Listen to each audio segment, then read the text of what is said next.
देखिए अपन कल previous lecture के अंदर जो स्टार्टिंग किया था बेसिक इंट्रोडक्शन से रिलेटेड, अपन देख रहे थे किस तरीके से आपके 11th के कोर्स को डिज़ाइन किया गया है, कितने टोटल नंबर ऑफ चैप्टर्स हैं। जो दो बुक्स हैं, दोनों बुक को स्प्लिट करके एक बुक के अंदर 7 चैप्टर रखे हैं, दूसरे बुक के अंदर भी 7 चैप्टर रखे हैं। That equal number of chapters in the both books are there. ये अपने को देख रहे थे और अपन ने कल डिस्कस किया था कि जो पहली बुक है उसके अंदर 7 चैप्टर्स हैं, वो 7 चैप्टर किन किन चीज़ों से रिलेटेड डील करते हैं, और जो सेकंड बुक के जो 7 चैप्टर्स हैं वो कौन कौन सी चीज़ों से डील करते हैं, वो अपन आज देखने वाले थे। कल अपन ने एक बुक के जो 7 चैप्टर हैं वो देखे थे, और मैंने ये भी बताया था कि केमिस्ट्री को आपको किस तरीके से 9th और 10th के अंदर अभी तक जो आपने केमिस्ट्री पढ़ा है वो चैप्टर्स की फॉर्म में पढ़ा है। अब आपको कंप्लीट एक सब्जेक्ट के रूप में पढ़ना है केमिस्ट्री को। आपने जो 14 चैप्टर यहाँ 11th के किताब के अंदर हैं, 11th की केमिस्ट्री के अंदर हैं, उनमें से सम ऑफ द चैप्टर्स वो सेम नाम से भी हैं, कुछ तो 9th और 10th में दिए गए हैं। उनको उन्हीं के बेसिक और फंडामेंटल लेवल को जो 9th और 10th में बहुत ही बेसिक था, उसी बेस को, वही बेस 11th में भी आपको अप्लाई करना है और उसी की धीरे धीरे डेप्थ में जाना है। किस तरीके से सब्जेक्ट को, किस तरीके से एक मॉलिक्यूल्स को, किस तरीके से कोई रिएक्शन को, किस तरीके से किसी भी कैलकुलेशन को फिजिकल पार्ट से सोचते हैं, किस तरीके से लिंक करते हैं, ये सब चीजें आपको देखना है। देखिए, फंडामेंटल चीजें क्लियर होना आपको बहुत जरूरी है। 9th और 10th में क्लियर हुआ ठीक है, नहीं भी होगा तो वही चीजें 11th में भी कोई भी चैप्टर स्टार्ट करने के लिए हमें चलना ही है। बेसिक चीजें वो की वो रहती हैं, कभी चेंज नहीं होती। आप कार्बन की वैलेंसी 9th और 10th के अंदर 4 पढ़ी हैं, आप 11th में भी 4 ही पढ़ेंगे। आप हायर एजुकेशन में बीएससी में भी 4 पढ़ेंगे, एमएससी में भी 4 पढ़ेंगे और पीएचडी में भी 4 ही पढ़ेंगे। हमेशा फंडामेंटल वही होता है, और फंडामेंटल आपका मजबूत होना बहुत जरूरी है। ये अपन लास्ट लेक्चर के अंदर देख रहे थे किस तरीके से कोई भी एटम अपने कॉन्स्टिट्यूएंट पार्टिकल्स रखता है। न्यूक्लियस के अंदर कौन से पार्टिकल्स होते हैं, उसके चारों तरफ रिवोल्व ऑर्बिटल्स के अंदर कौन से पार्टिकल्स रिवोल्व करते हैं, कोई भी मटेरियल है वो किन किन चीज़ों से मिलके बना होता है, ये सब चीज़ें अपन देख रहे थे। आज अपन देखते हैं जो सेकंड बुक है आपकी केमिस्ट्री की 11th के अंदर, उस बुक के अंदर जो रिमेनिंग 7 चैप्टर्स हैं वो कौन कौन से हैं। तो देखिए, सबसे पहले मैं लिखता हूं नंबर 8th चैप्टर, 8वें नंबर का जो चैप्टर है वो है रेडॉक्स रिएक्शन। 9वें नंबर का जो चैप्टर है वो हाइड्रोजन। 10वें नंबर का जो चैप्टर है वो एस ब्लॉक। 11th का पी ब्लॉक। 12th का ऑर्गेनिक केमिस्ट्री का है एक चैप्टर, वो काफी बड़ा चैप्टर है। We will start that only after that. Organic chemistry का चैप्टर है वो स्टार्ट ही उसी से होता है, some basic principles and techniques of the organic chemistry, इस नाम से हो। उसके बाद जो लास्ट चैप्टर है वो है इन्वायरमेंटल केमिस्ट्री।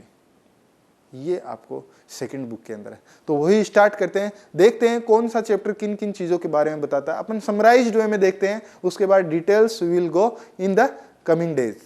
तो 8th नंबर डाल रहा हूं मैं। 7 तक अपन ने कल देखा था, 7 तक कल। 8वां है रेडॉक्स रिएक्शंस। चैप्टर का नाम है रेडॉक्स रिएक्शंस। 9वां जो चैप्टर है वो है हाइड्रोजन। 10वां जो चैप्टर है वो है एस ब्लॉक एलिमेंट्स।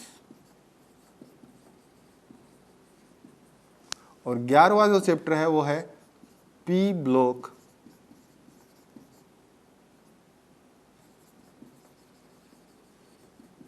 एलिमेंट्स। और 12वां जो चैप्टर है वह ऑर्गेनिक केमिस्ट्री का। तो मैं डायरेक्ट ही लिख देता हूं ऑर्गेनिक केमिस्ट्री। और ऑर्गेनिक केमिस्ट्री के अंदर सम बेसिक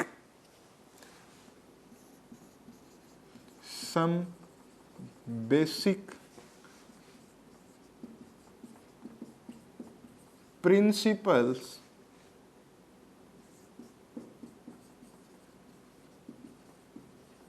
एंड टेक्निक्स। आया बात सुने, some basic principles and techniques. और 13 का जो चैप्टर है वो है आपको हाइड्रोकार्बन। ये 2 चैप्टर हैं आपको, और मैंने बताया था केमिस्ट्री पूरा कोर्स आपको 3 सब पार्ट्स में डिवाइड है, इनऑर्गेनिक, ऑर्गेनिक और फिजिकल, और इसमें सबसे तीनों में सबसे मेजर पार्ट कौन है? ऑर्गेनिक। 2 डेज, और अपन एक स्टेटमेंट देते थे ऑर्गेनिक केमिस्ट्री मेजर पार्ट इसलिए है क्योंकि आज का जो लाइफ है वो that life can not be imagined without the organic chemistry. क्यों? क्योंकि जितने भी मेडिसिन्स हैं, जितने भी पॉलीमर्स हैं, जितने भी डाइज हैं, जितने भी ये मटेरियल्स हैं, कपड़ा जो पहन रहे हैं, या मैं बोलूँ टेक्सटाइल इंडस्ट्रियाँ काम कर रही हैं, जितनी भी केमिकल इंडस्ट्रियाँ काम कर रही हैं, ये सारी की सारी ऑर्गेनिक मटेरियल्स को यूज़ करती हैं, ऑर्गेनिक कंपाउंड्स को यूज़ करती हैं। और अगर वो चीज़ें सब बंद हो जाएं, अरे दवाइयाँ बंद हो जाएंगी तो क्या ह्यूमन रहेगा? नहीं रहेगा ना। वही है, इतना डिजीज़ हो जाएगा, क्योर करने के लिए कोई चीज़ नहीं है तो कैसे रह पाएंगे? इसीलिए it has the vital role in our life, hydrocarbon. और 14 का है इन्वायरमेंटल केमिस्ट्री।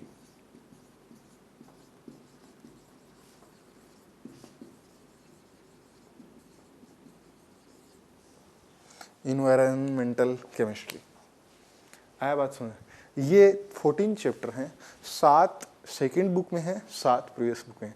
देखिए सबसे पहले स्टार्ट करते हैं अपन कि रेडॉक्स रिएक्शन क्या बोलती है। रेडॉक्स रिएक्शन जो चैप्टर है वो किससे डील करता है?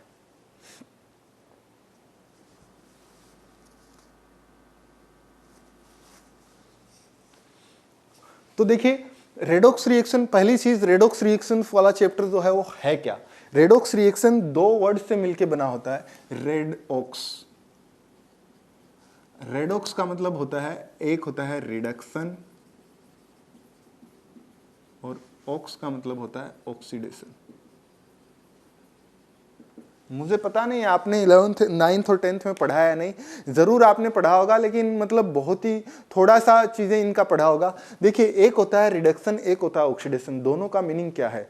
रिडक्शन का मीनिंग होता है कभी भी किसी भी मॉलिक्यूल के अंदर, किसी भी एटम के अंदर इलेक्ट्रॉन का जुड़ना, या एटम इलेक्ट्रॉन ले ले, और जब भी कोई स्पीसीज अगर इलेक्ट्रॉन लेती है या तो वो न्यूट्रल बनती है या नेगेटिव चार्ज बनती है, वो कभी भी पॉजिटिव चार्ज नहीं बनती। तो इलेक्ट्रॉन का लेना क्या होता है? रिडक्शन, और इलेक्ट्रॉन का देना क्या होता है? ऑक्सीडेशन। बात समझ आया?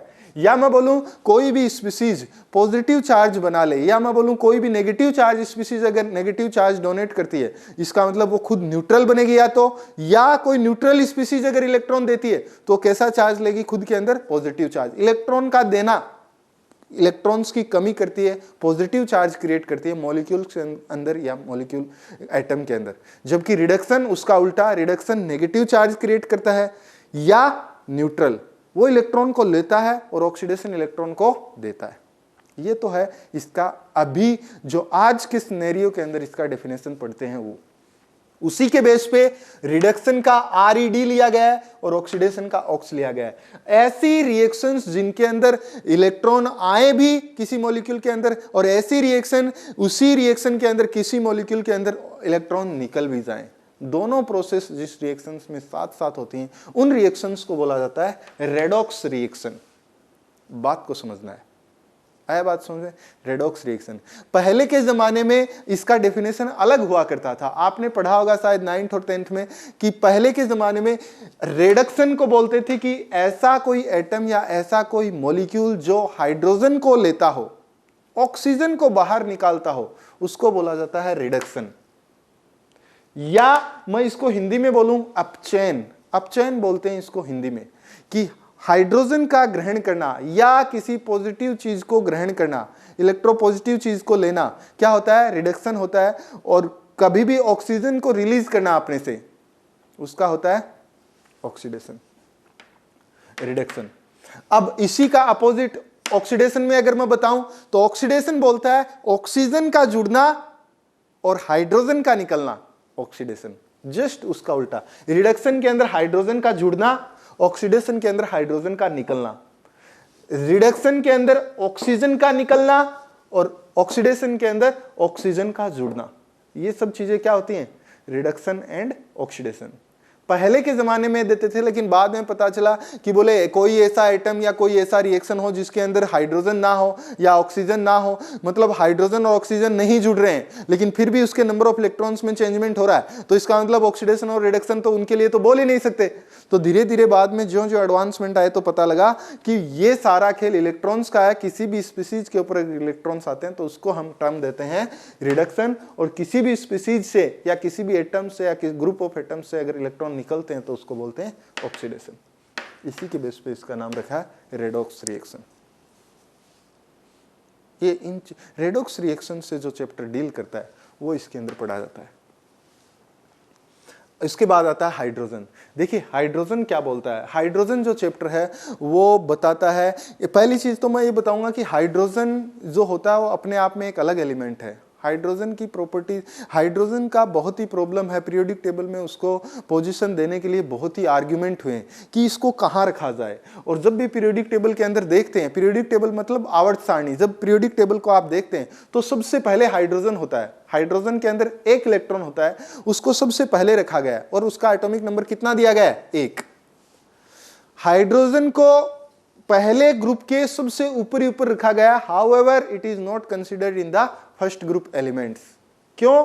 क्योंकि इसकी जो प्रॉपर्टीज हैं फर्स्ट ग्रुप के एलिमेंट से भी मिलती हैं, इसकी जो प्रॉपर्टीज हैं वो 17th ग्रुप के एलिमेंट से भी मिलती हैं। तो इसलिए there will be a confusion where to keep this hydrogen. आया बात समझे? एक सबसे बेसिक ही चीज देखो ना कि हाइड्रोजन गैस है और फर्स्ट ग्रुप के अंदर सारे मेटल्स हैं, तो how we can consider this can be the element of first group elements? No. किसी भी ग्रुप के अंदर जब ग्रुपिज्म किया गया है एलिमेंट्स का तो वो वैसी प्रॉपर्टीज उसकी दिखाना चाहिए। उसकी अगर पहले ग्रुप के अंदर मेटल्स हैं, सारे मेटेलिक प्रॉपर्टी शो कर रहे हैं, तो hydrogen has to show, but it is not showing. तो इसीलिए काफी आर्ग्यूमेंट्स हुए। तो इसको कभी कभी किस पीरियोडिक टेबल में इसको बीच में दिखाते हैं, पीरियोडिक टेबल के अंदर बीच में, कोई भी ग्रुप में नहीं दिखाते, कोई दिखाते हैं फर्स्ट ग्रुप के अंदर ऊपर ही ऊपर।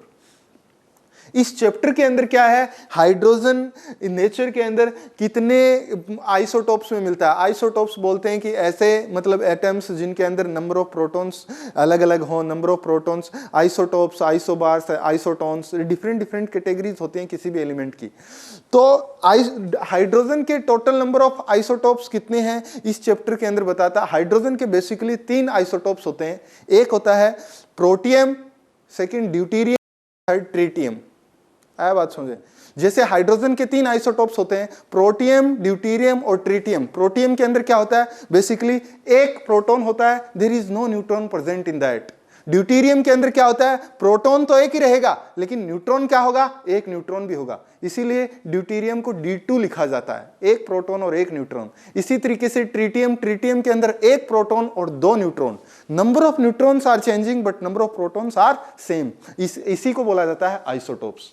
तो ये हाइड्रोजन चैप्टर के अंदर बेसिकली अपन डील करते हैं। हाइड्रोजन के इस चैप्टर के अंदर हाइड्रोजन की डिफरेंट रिएक्शंस देखते हैं। हाइड्रोजन मेटल के साथ कैसे रिएक्शन करता है, नॉन मेटल्स के साथ कैसे करता है, मेटेलॉइड के साथ कैसे करता है। अब आप बोलेंगे मेटल्स क्या होते हैं, तो मेटल्स आपने 9th और 10th में देखा ही होगा। मेटल क्या होते हैं? मेटल के ऐसे एलिमेंट्स मैं बोलूं या ऐसा मटेरियल जो मेटेलिक कैरेक्टर शो करता है। सबसे पहला मेन जो कैरेक्टरिस्टिक है मेटल का कि कोई भी मेटल वो that should be that should show the conductance of heat and electricity. ये हमेशा किसका? विद्युत का और ऊर्जा का चालक होना चाहिए। हिंदी में मैं बता रहा हूं that metals should show the characteristic properties of conduction, और कंडक्शन में भी किसका आना चाहिए? हीट एंड इलेक्ट्रिसिटी का जो कंडक्ट कर सके, वो मेटल की कैरेक्टरिस्टिक प्रॉपर्टी होती है। ये आपने 9th और 10th में पढ़ा होगा। और इसके क्या क्या हो सकते हैं और बोल सकते हैं, मेटल्स हमेशा इलेक्ट्रोपॉजिटिव होते हैं, इलेक्ट्रॉन देने की टेंडेंसी रखते हैं। इसी के अपोजिट नॉन मेटल क्या होते हैं? ऐसे मेटल्स जो कभी भी हीट और इलेक्ट्रिसिटी को कंडक्ट नहीं करते या उनका फ्लो नहीं करते, हीट का फ्लो नहीं करते, या मैं बोलूं कि कंडक्टेंस इलेक्ट्रिसिटी का फ्लो नहीं करते। ऐसे मटेरियल को या ऐसे एलिमेंट को क्या बोला जाता है? Non metals. या मैं बोलूं कि ऐसे एलिमेंट्स जो इलेक्ट्रो पॉजिटिव बिहेवियर नहीं करते, इलेक्ट्रोनेगेटिव बिहेवियर करते हैं। ऐसे एलिमेंट जो इलेक्ट्रॉन लेना चाहते हैं, नॉन मेटल। ऐसे एलिमेंट्स जो इलेक्ट्रॉन देना चाहते हैं, मेटल्स। और दोनों के बीच की इंटरमीडिएट प्रॉपर्टी, दोनों के बीच का प्रॉपर्टी को क्या बोला जाता है? मेटेलॉइड। जो इलेक्ट्रॉन दे भी सकते हैं, इलेक्ट्रॉन ले भी सकते हैं, मेटेलॉइड। जो कंडक्टेंस शो भी कर सकते हैं, कंडक्टेंस शो नहीं भी कर सकते, हीट और इलेक्ट्रिसिटी का कंडक्टेंस शो भी कर सकते हैं और नहीं भी। मेटेलॉइड बहुत ही कम है पीरियोडिक टेबल के अंदर, 5 के बीच ही हैं। 5-7 नॉन मेटेलॉइड हैं, उसके अलावा बाकी मेजर पार्ट में कौन है? मेटल्स, उसके बाद नॉन मेटल्स और सबसे कम होते हैं मेटेलॉइड। ये सब अपन हाइड्रोजन चैप्टर के अंदर देखेंगे कि हाइड्रोजन की क्या क्या रिएक्शंस हैं इनके साथ। उसके बाद अपन पढ़ते हैं S block elements. S block elements के अंदर आते हैं, बेसिकली पढ़ा जाता है lithium, sodium, potassium, rubidium, caesium and francium. ये सारे एलिमेंट्स होते हैं, ये एस ब्लॉक एलिमेंट्स के अंदर आता है। एस ब्लॉक एलिमेंट्स के अंदर आता है lithium, sodium, potassium, rubidium, caesium और फ्रेंशियम, ये आता है। अब lithium, sodium, potassium, rubidium, caesium, francium हमेशा इलेक्ट्रॉन डोनेट करते हैं। That is why these elements are considered as a metals, क्योंकि मैंने ही आपको डेफिनेशन बता दिया कि ऐसे एलिमेंट्स जो इलेक्ट्रॉन देना चाहते हैं वो देते हैं हमेशा, वो क्या होते हैं? मेटल्स। तो ये सारे के सारे क्या होते हैं? मेटल्स। और अगर ये इलेक्ट्रॉन देते हैं तो कितना इलेक्ट्रॉन लूज करते हैं? 1 इलेक्ट्रॉन डोनर मेटल्स होते हैं। एक इलेक्ट्रॉन डोनेट करता है, एक एलिमेंट एक इलेक्ट्रॉन डोनेट क्यों करता है? क्योंकि इनके वैलेंस सेल में इलेक्ट्रॉन एक होता है। कोई भी एटम के वैलेंस सेल से डिसाइड होता है कि वो इलेक्ट्रॉन देगा या लेगा। अगर स्टेबल इलेक्ट्रॉनिक कॉन्फ़िगरेशन आता है तो वो इलेक्ट्रॉन, अगर लेने से स्टेबल इलेक्ट्रॉनिक कॉन्फ़िगरेशन आता है तो वो लेगा, अगर देने से स्टेबल इलेक्ट्रॉनिक कॉन्फ़िगरेशन आता है तो वो देगा। आप बोलेंगे इलेक्ट्रॉनिक कॉन्फ़िगरेशन क्या होता है सर? देखिए, इलेक्ट्रॉनिक कॉन्फ़िगरेशन होता है कि मैं बोलूं एक तरीके से किसी भी एटम और मॉलिक्यूल के अंदर distribution of electrons in the orbital को बोला जाता है electronic configuration. The distribution of electrons of atom और a molecule in their orbitals is called electronic configuration. आया बात समझे? तो वही है, अगर इनके इलेक्ट्रॉनिक कॉन्फ़िगरेशन की बात की जाए, देखिए सबसे ज्यादा स्टेबल जो एटम्स होते हैं या एलिमेंट है पीरियोडिक टेबल के अंदर, वो कौन है? Inert gases, last 18th group के elements, helium, neon, argon, krypton, xenon, radon, ये सारे के सारे स्टेबल गैसेस हैं। ये सारे के सारे इनर्ट गैस, इसको नाम से ही बोला जाता है इनर्ट, अक्रिय गैसें। क्यों? क्योंकि उसके अंदर स्टेबल इलेक्ट्रॉनिक कॉन्फ़िगरेशन है। अगर वो इलेक्ट्रॉनिक कॉन्फ़िगरेशन किसी भी एलिमेंट को मिल जाए तो उससे वो डिसाइड कर सकता है कि मुझे इलेक्ट्रॉन देना है या लेना है। तो देखिए, जब लिथियम का इलेक्ट्रॉनिक कॉन्फ़िगरेशन देखता हूं तो लिथियम का इलेक्ट्रॉनिक कॉन्फ़िगरेशन में मुझे मिलता है हीलियम का इलेक्ट्रॉनिक कॉन्फ़िगरेशन में लिख दिया और इसका लिखूंगा 2,3s1। बात को समझना है। हीलियम का इलेक्ट्रॉनिक कॉन्फ़िगरेशन क्या होता है? 1s2s1।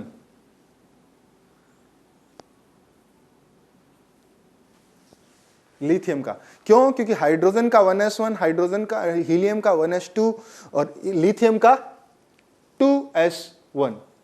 आया बात समझ? पोटेशियम, सोडियम का क्या होगा? सोडियम के लिए मैं लिख देता हूं नियोन, उसके बाद में क्या आ जाएगा? 3s1। मतलब नियोन तक के इलेक्ट्रॉन भरे जाएंगे पीरियोडिक टेबल में, उसके बाद क्या आ जाएगा? 3 का 3s1। इसके पोटेशियम के अंदर क्या आ जाएगा? उसके बाद इनर्ट गैस आती है आर्गन, आर्गन के बाद आता है पोटेशियम और उसके अंदर भरा जाता है 4s के अंदर, 4s1। आया बात समझे? इसी तरीके से रुबिडियम के अंदर आ जाएगा 5s1 और इससे पहले जो इनर्ट गैसेज आती है वो कौन सी आती है? क्रिप्टॉन। सीजियम के पहले कौन सी आती है? जीनोन, xn, जीनोन, और इसके लिए आता है 6s1 और उसके बाद कौन सी आती है? रेडोन।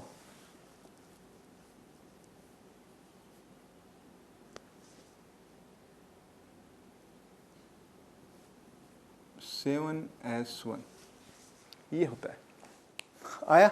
देखिए, वैलेंस सेल क्या होता है? आउटर मोस्ट सेल के अंदर प्रेजेंट इलेक्ट्रॉन को बोला जाता है valence shell electrons. Outermost shell के अंदर प्रेजेंट इलेक्ट्रॉन्स को, इलेक्ट्रॉन कहां प्रेजेंट होते हैं? कोई भी पूछे आपको बोलना ऑर्बिटल। हमेशा कोई भी अगर आपको कोई पूछे कि इलेक्ट्रॉन कहाँ प्रेजेंट होते हैं, आप बोलना ऑर्बिटल। हमेशा इलेक्ट्रॉन हमेशा ऑर्बिटल के अंदर प्रेजेंट होते हैं। ऑर्बिटल कहाँ प्रेजेंट होते हैं? बोले हमेशा सबसेल के अंदर प्रेजेंट होते हैं। सबसेल कहाँ प्रेजेंट होते हैं? सेल के अंदर। सेल कहाँ प्रेजेंट होता है? बोलना है एटम के अंदर। एटम कहाँ प्रेजेंट होता है? बोलना मटेरियल के अंदर। तो ये सब चीजें हैं।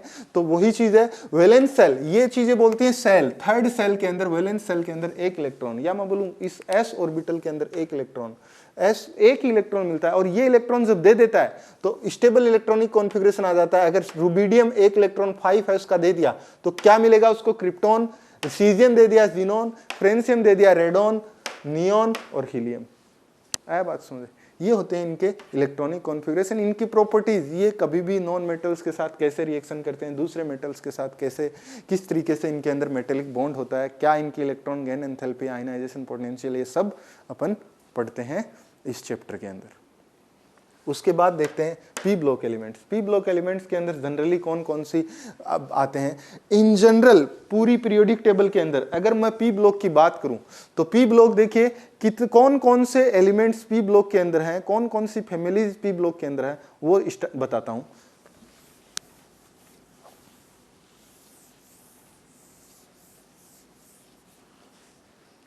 पहली चीज, अगर कोई आपको पूछे पी ब्लॉक एलिमेंट्स होते क्या हैं, आपको हमेशा बोलना है कि ऐसे एलिमेंट्स जिनका लास्ट इलेक्ट्रॉन पी ऑर्बिटल में या पी सबसेल के अंदर भरा जाता है, ऐसे एलिमेंट्स को बोला जाता है पी ब्लॉक एलिमेंट्स सबसे पहले। अब देखिए पी ब्लॉक एलिमेंट्स कौन कौन से होते हैं। एक होती है बोरोन फैमिली, बोरोन के बाद carbon family, nitrogen family, oxygen family, fluorine family और इनर्ट गैसेस, या मैं बोलूं इसको नियॉन, इनर्ट गैसेस। इसको बोलते हैं बोरोन फैमिली। इसके नीचे एलिमेंट होते हैं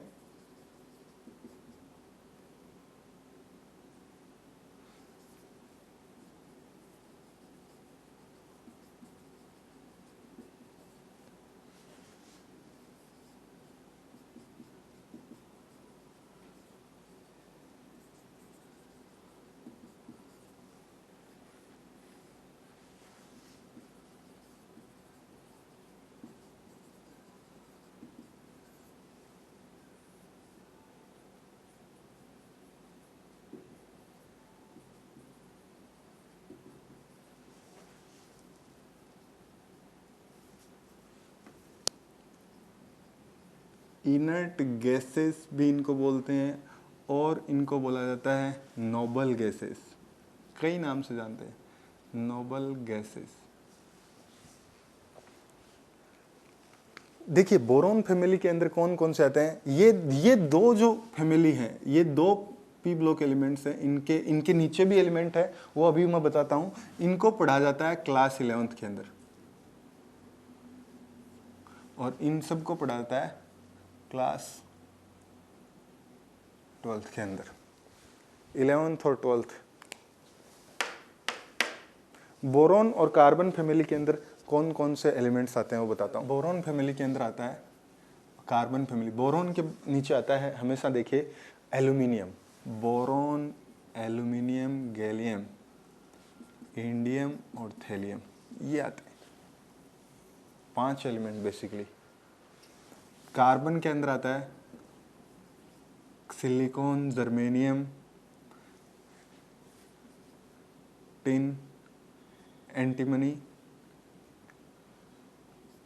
लेड, प्लम्बम। ये सारे के सारे एटम किस में आते हैं? कार्बन फैमिली के अंदर।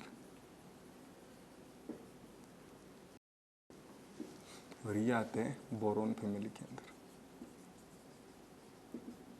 एक एक का अपन स्टडी करते हैं चैप्टर्स के अंदर कि कौन सा इस एलिमेंट का मेटल, नॉन मेटल्स, मेटलॉइड्स या डिफरेंट डिफरेंट मटेरियल्स के साथ क्या रिएक्शन होगा, कैसे इसको एक्सट्रैक्ट किया जाता है, नेचर में कैसे प्रेजेंट होता है, इसका क्या केमिकल प्रॉपर्टीज होगा, क्या फिजिकल प्रॉपर्टीज होगा, सारे एलिमेंट्स की एक एक की करके डिस्कस किया जाता है।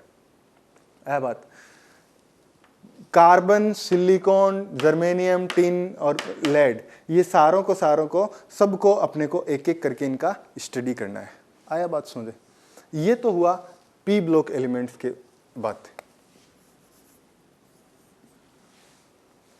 अब आता है ऑर्गेनिक केमिस्ट्री में some basic principles and techniques. देखिए ये चैप्टर बहुत ही इंपॉर्टेंट चैप्टर है, इसके अंदर आप पढ़ेंगे कोई भी ऑर्गेनिक मॉलिक्यूल है तो उनका नोमेनक्लेचर कैसे किया जाता है, अगर ऑर्गेनिक मॉलिक्यूल नेचर के अंदर मिलते हैं तो उनको कैसे कैसे एक्सट्रैक्ट करते हैं, कौन कौन सी टेक्निक्स हैं जिसको नेचर से निकालते हैं, या फिर ज़रूरी नहीं है नेचर से ही निकालते हैं, ऐसी कौन कौन सी टेक्निक्स हैं जिससे इनको लेबोरेटरीज के अंदर भी सिंथेसाइज किया जाता है। ये सारी चीज़ें किसके अंदर पढ़ते हैं, ऑर्गेनिक केमिस्ट्री के अंदर। कार्बन से रिलेटेड जितनी भी रिएक्शंस हैं, कार्बन से रिलेटेड जितनी भी प्रॉपर्टीज हैं, केमिकल प्रॉपर्टीज, फिजिकल प्रॉपर्टीज, अपने चारों तरफ कार्बन ही कार्बन है। जो भी मटेरियल बना होता है, most of the materials contains the carbon. आया बात समझ? तो ये सब चीजें किसमें पढ़ते हैं, टेक्निक्स। अपनी टेक्निक्स का मतलब है कि ये ऑर्गेनिक मॉलिक्यूल्स को कौन कौन सी टेक्निक्स से निकालते हैं नेचर से, कौन कौन सी टेक्निक्स से इसको सिंथेसाइज किया जाता है लेबोरेटरी के अंदर, वो सब चीजें। उसके बाद आता है हाइड्रोकार्बन, ऐसे मटेरियल जो ओनली कार्बन और हाइड्रोजन से मिला होता है। एक्सीलेंट एग्जांपल इज फ्यूल्स, जितने भी गाड़ियां चलती हैं फ्यूल यूज करती हैं, ये सारे के सारे क्या हैं, ये हाइड्रोकार्बन्स के ही एग्जांपल हैं। कैरोसिन, पेट्रोल, डीजल, फ्यूल, ये रोड बनते हैं जिससे डामर होता है, ये सब चारकोल वारकोल, ये सारे के सारे क्या हैं, हाइड्रोकार्बन्स। और लास्ट अपन पढ़ते हैं इन्वायरमेंटल केमिस्ट्री। इन्वायरमेंटल केमिस्ट्री में देखिए इन्वायरमेंट को 4 तरीके से डिवाइड किया गया बेसिकली। इन्वायरमेंट का मतलब क्या होता है, अपना सराउंडिंग, चारों तरफ अपन किन किन चीज़ों से घिरे हुए हैं। आया बात समझे? तो ये 4 चीज़ों को कौन सी 4 चीज़ों से मिलके बना हुआ है वो अपन देखते हैं। देखिए एटमॉस्फेयर, लिथोस्फेयर, ये 4 चीज़ें एटमॉस्फेयर को किस तरीके से इन्वायरमेंट को बनाती हैं। हाइड्रोस्फेयर, मैं बोल देता हूँ आपको,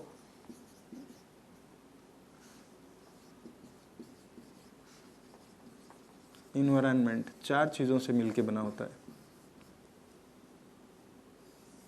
4 चीज़ें क्या है, एक होती है एटमॉस्फेयर, एक होता है हाइड्रोस्फेयर,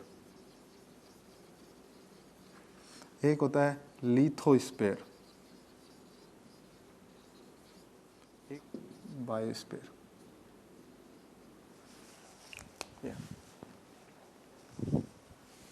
बायोस्फीयर, 4th पार्ट इसका बायोस्फीयर होता है।